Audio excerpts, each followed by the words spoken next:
പശ്ചിമ ബംഗാളിൽ ഏപ്രിൽ 29-ന് നിയമസഭാ തെരഞ്ഞെടുപ്പിന്റെ രണ്ടാം ഘട്ടം നടക്കാനിരിക്കെ ക്രൂഡ് ബോംബ് നിർമ്മാണം തടയുവാൻ കർശന നിർദ്ദേശം നൽകി കേന്ദ്ര തെരഞ്ഞെടുപ്പ് കമ്മീഷൻ. കേന്ദ്ര സേനയ്ക്കാണ് തെരഞ്ഞെടുപ്പ് കമ്മീഷൻ നിർദ്ദേശം നൽകിയത്. ബോംബുകൾ നിർവീര്യമാക്കുന്നതിനുള്ള പ്രവർത്തനങ്ങൾ ത്വരിതപ്പെടുത്തുന്നതിനോടൊപ്പം തെരഞ്ഞെടുപ്പ് ദിനത്തിൽ ബോംബ് സ്ഫോടനങ്ങളൊന്നും ഉണ്ടാകില്ലെന്ന് ഉറപ്പുവരുത്തണമെന്നും നിർദ്ദേശം നൽകിയിട്ടുണ്ട്. ക്രൂഡ് ബോംബുകൾ നിർമ്മിക്കുന്നവരെ പിടികൂടാൻ നടപടി സ്വീകരിക്കണമെന്ന നിർദ്ദേശം സംസ്ഥാന പോലീസിനും തിരഞ്ഞെടുപ്പ് കമ്മീഷൻ നൽകിയിട്ടുണ്ട്. രണ്ടാം ഘട്ട തിരഞ്ഞെടുപ്പിന് മുന്നോടിയായി ബോംബുകൾ പിടിച്ചെടുക്കാനുള്ള നടപടികൾ പോലീസ് സ്വീകരിച്ചിട്ടുണ്ട്. രഹസ്യവിവരത്തിന്റെ അടിസ്ഥാനത്തിൽ നോർത്ത് കാശിപൂർ പോലീസ് സ്റ്റേഷൻ പരിധിയിലെ മാജർഹട്ടിലെ ഒരു ഒഴിഞ്ഞ വീട്ടിൽ നടത്തിയ പരിശോധനയിൽ ബോംബുകളും വെടിമരുന്നും ഉൾപ്പെടെ കണ്ടെത്തിയിരുന്നു.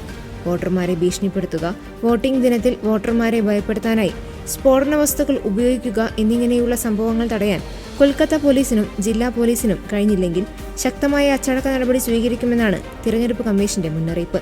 പോലീസ് വകുപ്പുമായി നടത്തിയ സംയുക്ത യോഗത്തിലാണ് കമ്മീഷൻ ഇക്കാര്യം അറിയിച്ചത്.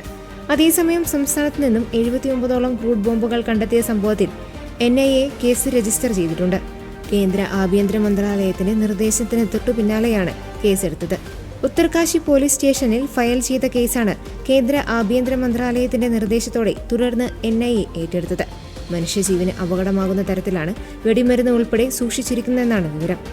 രാഫിഖുൾ ഇസ്ലാം എന്നയാളുടെ വീട്ടിൽ നിന്നാണ് സ്ഫോടക വസ്തുക്കൾ പിടിച്ചെടുത്തതെന്നാണ് പുറത്തുവരുന്ന വിവരം. 79 നാടൻ ബോംബുകൾ, 3.37 കിലോഗ്രാം വെടിമരുന്ന്, 1.61 കിലോഗ്രാം സൾഫർ, ചണക്കയറുകൾ, മറ്റ് സ്ഫോടക വസ്തുക്കൾ എന്നിവയാണ് കണ്ടെത്തിയത്. ബോംബ് സ്ക്വാഡിന്റെ സഹായത്തോടെ പോലീസ് സ്ഫോടക വസ്തുക്കൾ നീക്കി. അതേസമയം സൗത്ത് 24 പാർഗനാസിയിലെ TSP BJP സംഘത്തിൽ 5 പേർ അറസ്റ്റിലായിട്ടുണ്ട്.